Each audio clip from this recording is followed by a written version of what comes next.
sommes samedi 20 août 2022. Voici pour vous les titres.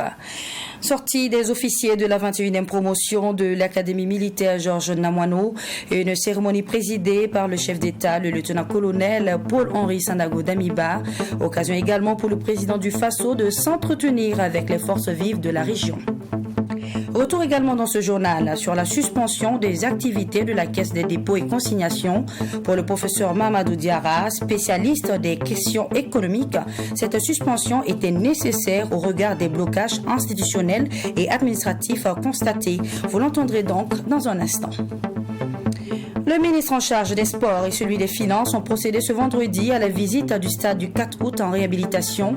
Avec un taux d'exécution de 37%, ce stade, dont les travaux devaient finir en septembre, sont ramenés à la fin de l'année 2022. Mesdames, Messieurs, bonsoir et bienvenue à toutes et à tous.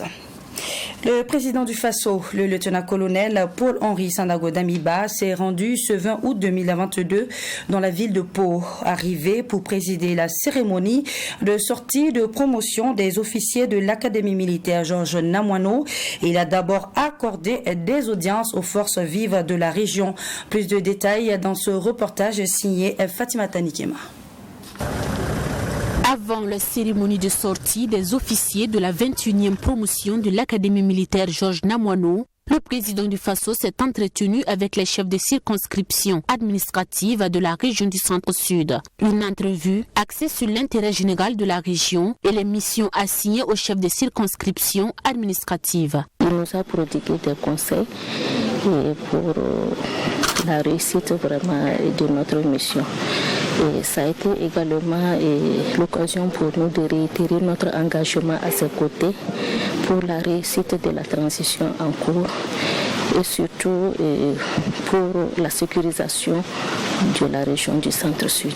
À la suite de cette délégation des chefs de circonscription administrative, c'est une délégation des corps paramilitaires qui ont été reçus par le chef de l'État. Occasion pour cette délégation d'exposer au lieutenant-colonel Paul-Henri Sandaogo Damiba ses préoccupations. Nous avons une région beaucoup plus calme. Nous avons souhaité donc que l'accompagnement soit suffisant pour anticiper, pour prévenir donc ce qui se passe ailleurs. Nous avons été satisfaits d'avoir été reçus, d'avoir eu une oreille attentive donc à nos différentes préoccupations. Il nous a rassurés à avoir bien noté. Et nous espérons bien que dans les jours à venir, les choses vont changer pour permettre aux unités d'être plus opérationnelles et ramener la paix et la tranquillité dans notre région. Le président du Faso a également rencontré les autorités coutumières et religieuses de la région. Elles ont saisi cette opportunité pour féliciter le président du Faso tout en l'encourageant à plus d'efforts dans la lutte contre le terrorisme. Ces différentes délégations de coutumiers et religieux n'ont pas manqué de saluer la création du ministère des Affaires religieuses et coutumières. Voilà, nous restons toujours avec le président du Faso, le lieutenant-colonel Paul-Henri Sandaogo Damiba, qui a reçu en audience ce vendredi une délégation de la Commission de l'Union africaine, une délégation conduite par le commissaire aux affaires politiques, à la paix et à la sécurité. À noter que cette visite entre dans le cadre de la situation sécuritaire et humanitaire que traverse le Burkina Faso, et la délégation dit apporter soutien aux autorités et au peuple burkinabé. C'est un reportage signé Mamidriana Kababo. La délégation de la Commission de l'Union africaine s'est entretenue avec le président du Faso. La commission a évalué la conduite de la transition et s'est imprégnée de la situation sécuritaire et humanitaire que traverse le Burkina Faso. La délégation dit porter son soutien aux autorités et au peuple burkinabé. No, thank you so much. Nous avons eu l'occasion de rencontrer son Excellence, Monsieur le Président du Faso, et nous avons eu des échanges fructueux sur en gros 3 points essentiels. Nous avons premièrement assuré le Président de l'engagement de l'Union africaine à soutenir la transition burkinabé, son peuple et son gouvernement dans les mois à venir. Le chef de l'État et ses hôtes ont aussi examiné les voies et moyens d'alléger la souffrance des enfants et des femmes dans les camps de déplacés internes. La délégation a par ailleurs lancé un appel à la communauté internationale à aider le Burkina Faso à faire face à tous ces défis. Nous demandons donc le soutien de la communauté internationale, de l'Union africaine au Burkina Faso pour faire face à toutes les difficultés. Donc nous devons tous travailler ensemble, que ce soit au niveau de l'Union africaine, au niveau du G5 Sahel, au niveau des pays voisins. Nous devons travailler tous ensemble pour faire face aux problèmes de sécurité, d'extrémisme et de banditisme. L'Union africaine entend travailler à accompagner le Burkina Faso pour la réussite de la transition si les progrès sont visibles dans le processus de la conduite de la transition et de la restauration de l'intégrité territoriale, a laissé entendre le chef de la délégation de l'Union africaine.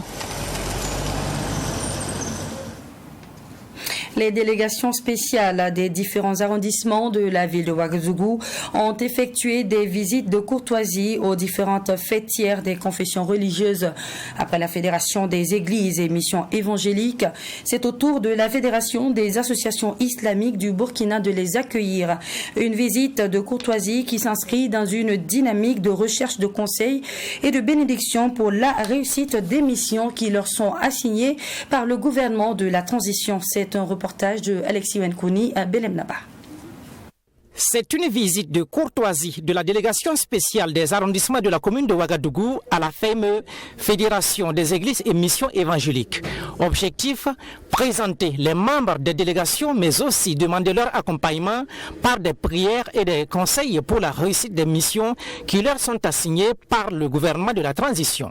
Cela est tout à fait normal, donc nous les avons exhortés, nous les avons encouragés, nous les avons félicités, mais nous leur avons donné également des conseils pour qu'ils puissent bien s'acquitter de leurs tâches, de manière à ce qu'à la fin de leur mandat, qu'ils puissent véritablement repartir la tête haute, en se disant qu'ils ont donné le meilleur d'eux-mêmes, tout simplement parce qu'ils ont non seulement eu le discernement, mais ils ont travaillé avec abnégation. Une invite est faite à la délégation de travailler et de se départir des intérêts égoïstes pour le développement du Burkina Faso. Après la FEME, cette délégation spéciale est reçue par la FAIB, la fêtière des associations islamiques du Burkina Faso. Et c'est la même demande qui est formulée. Nous le disons merci à M. le PDS, avec tout le PDS des 12 arrondissements, pour cette visite aujourd'hui qui reste inoubliable pour la fédération. Nous avons bien échangé, non seulement pour Ouagadougou, mais pour les problèmes généraux de notre pays aujourd'hui. Et on a dit à M.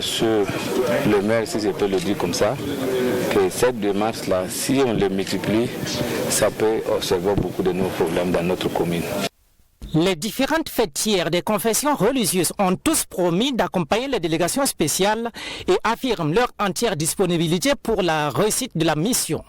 Des déclarations qui réjouissent le premier responsable.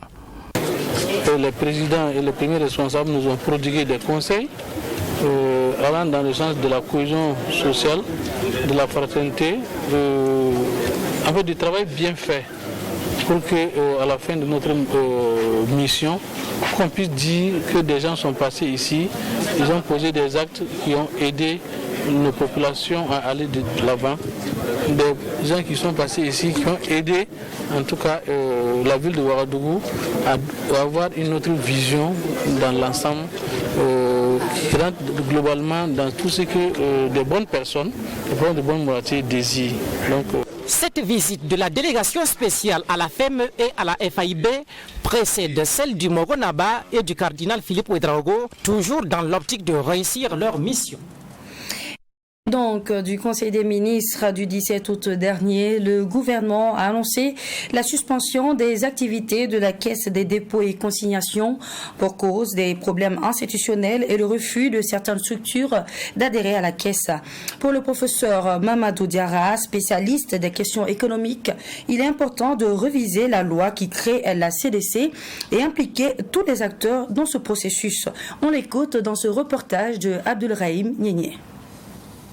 Pour le professeur Mahamadou Diarra, spécialiste des questions économiques et président du conseil d'administration du Centre d'études de recherche sur l'intégration économique en Afrique, la suspension des activités de la Caisse des dépôts et consignations était nécessaire au regard des blocages institutionnels et administratifs constatés. Depuis 2017, la CDC a été créée et jusqu'à présent peine à fonctionner parce que, selon les spécialistes, la loi qui porte organisation de la Caisse comporte des insuffisances.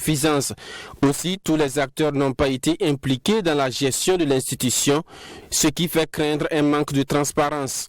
Je pense que tout le processus doit être repris et bien sûr que les études techniques, elles existent. Et je dirais que les missions techniques et autres ne sont pas remises en cause. Mais ce qui est remis en cause, c'est peut-être le montant institutionnel et l'organisation. Parce que la composition donc, de cette commission de surveillance devrait permettre donc à ces structures qui allaient être des pourvoyeuses donc, de fonds d'avoir un regard ou en tout cas de pouvoir participer d'une manière ou d'une autre. Je veux parler par exemple donc, des caisses de sécurité sociale. Lorsqu'on regarde donc la commission de surveillance, ces caisses ne sont pas représentées. On peut comprendre pourquoi elles ne sont pas partantes pour la centralisation d'une partie donc, de leurs ressources auprès donc, de cette institution. Mais disons une fois de plus, il y a quand même un problème de confiance. Les réformes doivent être faites le plus vite possible pour permettre à la Caisse des dépôts et consignations de fonctionner selon le spécialiste. Pour lui, la CDC a une grande importance dans le développement du Burkina Faso. Pour prouver cette importance, le professeur prend un exemple sur les caisses de sécurité sociale. Nous qui travaillons, nous sommes des jeunes, nous cotisons au niveau de la Caisse nationale de sécurité sociale pour les fonctionnaires du privé et au niveau de la Carrefour pour les fonctionnaires donc, de l'État. Donc nos cotisations permettent de prendre en charge les retraités actuellement et autres besoins. Mais il se trouve que nos cotisations dépassent largement ce qu'on appelle donc les prestations sociales. Donc ce sont ces excédents-là qu'il faut recycler et déposer donc, au niveau donc, de la Caisse de dépôt et consignation pour que ces fonds-là puissent être employés donc, à des investissements comme la construction d'universités, la construction de centrales, la construction donc, je veux dire, de fibres optiques, etc. Donc, à ce niveau, il faut savoir que c'est une source de financement importante. Selon le professeur Diarra, l'absence de la Caisse des dépôts et consignations amène les institutions publiques à ouvrir des comptes dans des banques commerciales. Un manque à gagner pour l'État burkinabé, selon les explications du professeur. La somme des ressources publiques seulement qui était prévue donc pour cette année 2022 s'élève donc à 860 milliards de francs CFA. Et quand on fait des projections jusqu'en 2025, on se retrouve à 1136 milliards de francs CFA. En général, ces excédents-là sont déposés auprès des banques commerciales sous forme de dépôt à terme, à des taux d'intérêt. Je prends un exemple, des taux d'intérêt par exemple de 4%. Donc, les mêmes banques-là prennent ces mêmes ressources-là pour prêter à l'État à des taux d'intérêt de 6,5 à 7% à travers leur achat d'emprunts obligataires publics. Donc il y a un problème. Donc c'est comme si ces banques-là commerciales s'enrichissent sur le dos de l'épargne publique qui a été constituée à travers les cotisations sociales de vous et moi. Mahamadou Diarra souligne que la Caisse des dépôts et consignations n'est pas une invention du Burkina Faso. Elle existe en France depuis les années 1800 et dans plusieurs pays d'Afrique et même dans la sous-région.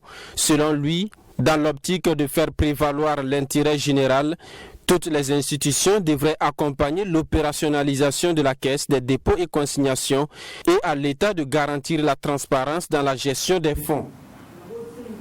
Nommée en Conseil des ministres du 10 août dernier, Marguerite Douagneau a officiellement pris fonction ce 19 août 2022 au poste de directrice générale de l'Office national du tourisme burkinabé.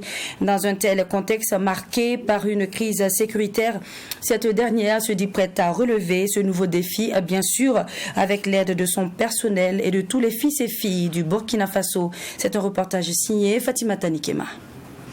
Par ce geste, Marguerite Douagneau prend officiellement fonction au poste de directrice générale de l'Office national du tourisme burkinabé ONTB.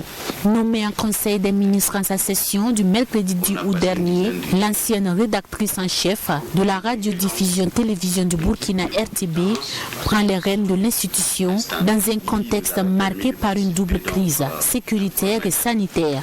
Une situation qui n'est pas sans conséquences sur le développement du tourisme burkinabé. Ce défi, la nouvelle directrice générale compte le relever grâce au concours de son personnel et de tous les Burkinabés. Nous ne venons pas avec des solutions toutes faites en réalité. Nous venons avec des propositions pour booster le tourisme interne. Mais c'est des propositions nationales, c'est des propositions patriotiques. Ce qu'on voudrait vraiment que les Burkinabés soient les premiers acteurs de leur tourisme. Surtout en cette période de crise, je pense que nous sommes obligés de travailler à l'interne. Nous ne pouvons plus compter sur les touristes qui viennent de l'étranger. Nous sommes obligés de faire bloc autour de notre secteur touristique. C'est pourquoi vraiment, comme je l'ai dit, on ne peut que compter sur nous-mêmes. Pour son prédécesseur qui lui passe le témoin, cette aventure à la tête de l'institution a été des plus belles. Plusieurs acquis ont été engrangés, a laissé entendre le directeur sorti de l'ONTB. Votre sens de la responsabilité, de l'écoute et votre constante disponibilité à accompagner la direction générale prouvent à suffisance votre foi en la capacité de l'ONTB à relever les défis qui sont les siens. Soyez-en très sincèrement remerciés. Aux différentes fêtières et au regard des défis à relever, je voudrais inviter l'ensemble des acteurs, particulièrement le personnel de l'Office et les acteurs privés, à accompagner la nouvelle directrice générale de l'Office pour la réalisation des missions qui lui seront assignées. Cette cérémonie de passation des charges a été présidée par le secrétaire général du ministère en charge de la culture, Victorien Sawadogo. Ce dernier, tout en réitérant l'accompagnement du ministère de tutelle, a invité l'ensemble du personnel à faire bloc autour d'elle pour un rayonnement du tourisme burkinabé au plan national et international. Parlons santé à présent, plus précisément, parlons de l'hygiène bucco-dentaire qui est une pratique peu connue et qui permet de garder la bouche et surtout les dents saines et propres. Il s'agit du détartrage. Il consiste à l'élimination de la plaque dentaire et le dépôt calcifiant sur les dents appelées tartres. Question que bon nombre de personnes se posent, comment garder une bonne hygiène dentaire ou comment éviter les mauvaises haleines? Élément de réponse dans ce reportage de Maxime Jean-Eudes Bambara. Partie du corps humain dont on s'occupe le moins, c'est sans doute la bouche et partant les dents. Pourtant, c'est par là que tous les aliments passent avant d'atteindre l'estomac. Et si la bouche n'est pas bien débarrassée des résidus d'aliments et les dents gardées propres et saines, l'on s'expose aux maladies bucco-dentaires. La carie dentaire semble l'affection la plus fréquente et la plus connue, mais il n'y a pas qu'elle. Il y a des affections qui peuvent intéresser, en fait, c'est cette partie de la bouche qu'on appelle les maladies parodontales. En plus des maladies parodontales, il y a des lésions dentaires non carieuses telles que, voilà, on peut citer il y a les abrasions, il y a les érosions. Donc vous arrive que vous ayez un creux entre griffes, je parle en français facile, un creux dans la bouche qui n'est pas lié à la carie. Voilà, qui n'est pas lié à la carie. Ça peut être dû à votre alimentation, ça peut être mécanique, parce que voilà, vous avez une désorganisation au niveau buccal. À celle-là s'ajoute le cancer de la bouche et les maladies liées aux muqueuses buccales telles que les aftes. Des maladies qui peuvent être évitées par une bonne hygiène bucco-dentaire. Aussi appelée hygiène buccale, l'hygiène bucco-dentaire est, selon le docteur Dan Kietega, chirurgien dentiste, un ensemble de pratiques permettant d'éliminer la plaque dentaire qui se forme en permanence à la surface des dents. Une situation qui appelle le plus souvent à un détartrage. Voilà, donc le détartrage en fait consiste à l'élimination de la plaque.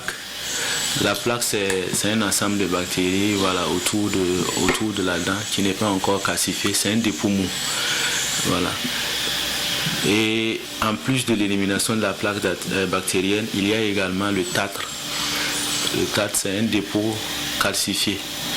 Donc si vous n'arrivez pas à éliminer le dépôt mou, il va se calcifier et devenir du tartre. Donc quand vous venez pour un détartrage, on va éliminer et le tartre et tout ce qui est plaque bactérienne. Le détartrage est recommandé une fois tous les 6 mois et est accessible dans tous les cabinets dentaires selon le chirurgien dentiste. Par ailleurs, selon ce dernier, contrairement à ce que pensent certains, la mauvaise haleine n'est pas une maladie. C'est une conséquence en fait de certaines affections au niveau de la bouche. Donc il faut noter que la mauvaise haleine n'est pas forcément lié à la bouche. Donc si vous avez des sinusites, vous pouvez avoir une mauvaise haleine. Si vous avez par exemple des troubles gastriques, vous pouvez avoir une mauvaise haleine, ainsi de suite. Si vous n'avez pas une bonne alimentation, même si vous aimez consommer des oignons et après vous oubliez de vous brosser les dents, vous allez avoir fréquemment en fait une mauvaise haleine. Le chirurgien dentiste Dr Kietega déconseille les pratiques de noircissement de gencives de plus en plus récurrentes et qui peuvent affecter la santé bucco-dentaire. En plus d'avoir une bonne technique de brossage des dents après les repas, surtout le dîner, les aliments collants, les grignotages, la consommation excessive d'alcool, le tabac sont également à proscrire pour garder la bouche saine et propre. Donc n'oubliez pas de nettoyer légèrement avec délicatesse, nettoyer Voilà, direction l'université Norbert Zongo dans la cité du Cavalier Rouge qui a accueilli la 6e édition de la campagne de reboisement dénommée Koudougou Reboisement. Une occasion pour le ministre en charge de la fonction publique ainsi que le président de l'Assemblée nationale représenté par le député Abdoulaye Soma, accompagné d'une forte délégation, de répondre présent à cet appel. À noter que ce sont 1500 plants d'espèces locales qui ont été mis en terre dans l'enceinte de l'université. Suivant ce reportage de Alexis Menkouni et Belem Naba. C'est un combat contre l'avancée du désert à partir de la cité du Cavalier Rouge à travers cette campagne de reboisement. 1500 plants d'espèces locales sont mis en terre ici à l'université Norbert Zongo.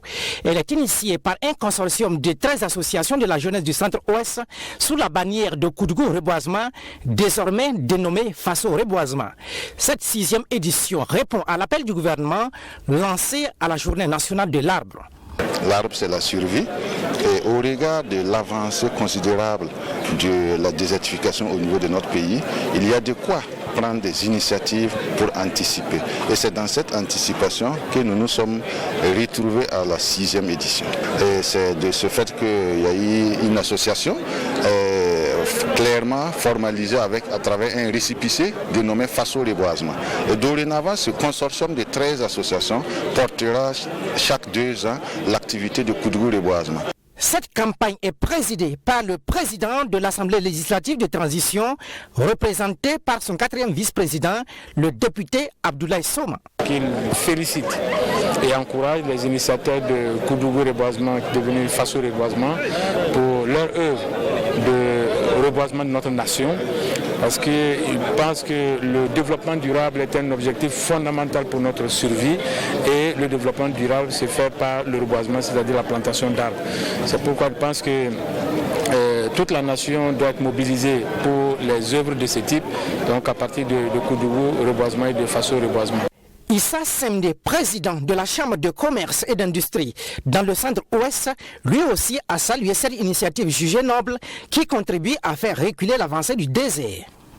Tout d'abord, je salue les organisateurs de ce reboisement parce que, vous savez, l'arbre, on dit l'eau c'est la vie, mais l'arbre c'est vraiment la nature. Et l'arbre, sans l'arbre, vraiment c'est la dégradation.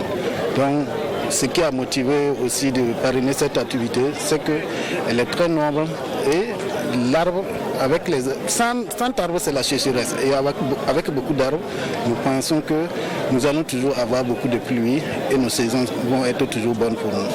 Un appel est lancé aux étudiants qui sont les premiers bénéficiaires de prendre soin de ces plants. À l'occasion de cette cérémonie, un hommage est rendu au professeur Yembila Abdoulaye Togoini, le premier physicien recteur de l'université de Koudougou, décédé le 20 août 2019. Rendez-vous est donné en 2024 pour la prochaine édition. Et puis je vous le disais en titre, le ministre des Sports et celui des Finances ont procédé ce vendredi à la visite du stade du 4 août en réhabilitation. Cette sortie qui leur a permis de constater de visu l'avancement des travaux entamés il y a de cela quelques mois s'est soldé sur une note d'insatisfaction face au taux d'exécution des travaux qui n'est qu'à 37%. À noter que le stade du 4 août dont les travaux devraient finir en septembre sont ramenés à la fin de l'année 2022. Plus de détails avec Yacinthe Sawadgo. 4 mois après la première visite, voici le visage que présente le stade du 4 août avant la fin des travaux. Des chaises en installation dans les vestiaires aux couleurs nationales, des salles en réfection, bref, un nouveau look en gestation qui tarde à voir le jour. Et pourtant, la fin des travaux était prévue pour le mois de septembre. À voir le taux d'exécution des travaux qui est de 37%, le stade ne pourra donc pas être livré en septembre. Il faut prendre des décisions appropriées pour la poursuite normale des travaux, de sorte à ce que le prochain match des étalons et également d'autres compétitions internationales puissent se tenir au stade du 4 août. Et nous repartons avec un sentiment, disons, mitigé, pas totalement satisfait parce que les délais prévus, c'était en septembre, dans un mois. Et au regard des travaux qui restent, il est certain que ce délai ne sera pas respecté. Pour le chargé du contrôle des travaux, des exigences sont énormes et il faut mettre tout en œuvre pour répondre aux normes. C'est vrai qu'on avait pris l'engagement de finir les vestiaires avant fin juin exactement, ça c'était l'entreprise. Alors, il y a eu d'autres difficultés par rapport à ces vestiaires, c'est ce que je vous avais dit, puisque chaque fois on est obligé d'aller sur le site de la CAF pour voir qu'est-ce qu'ils ajoutent. Et même mieux, on a fait une mission sur les installations qui sont faites en Côte d'Ivoire. Donc on allait regarder le stade de Bouaké, le stade de Yamoussoukro et le stade d'Abidjan. Et on a vu d'autres exigences de la CAF. Il fallait venir configurer ces vestiaires-là. Vous n'êtes pas rentré dans la partie salle d'eau. Avant, ils nous demandaient que 5 toilettes WC et puis 5 douches. Maintenant, il faut des toilettes pour le coach, il faut les trucs. Alors nous, ce n'est pas une nouvelle construction, on est obligé de nous réadapter à ça. En rappel, ce sont plus de 14 milliards de francs CFA qui sont injectés dans la réhabilitation du stade du 4 août et la fin des travaux ramenés avant la fin de l'année 2022. Selon les responsables, les étalons pourront jouer leur premier match dans ce stade en 2023. Voilà, ici prend fin ce journal. Je vous quitte sur cette belle pensée qui dit ceci. Ce n'est pas seulement l'endroit où l'on va qui donne un sens à notre vie, mais la façon dont on s'y rend. Merci à vous de nous avoir suivis et à bientôt.